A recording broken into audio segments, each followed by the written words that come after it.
Good morning guys. Ito yung ating Concord na variety ng litos. Mayroon siyang green, mayroon siyang red. Napakaganda ng kanilang mga kulay. Ayan po. Habang lumalaki sila ay talagang napakagaganda ng kanilang mga kulay. Ito yung Concord. Ito naman yung sa kabilang side ay Lalik. Nakikita ninyo yung fiber ng dahon nito. Kitang kita.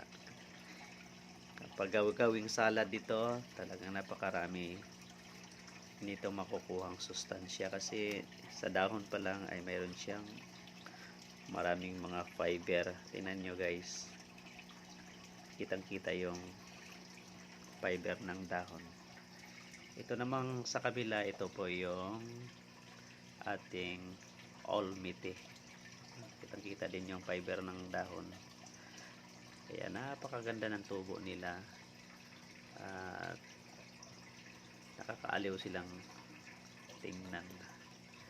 Okay, maraming salamat po at suportahan ninyo ako sa aking Facebook page para update kayo sa aking mga video about sa pagtatanim ng mga litos. Maraming salamat po.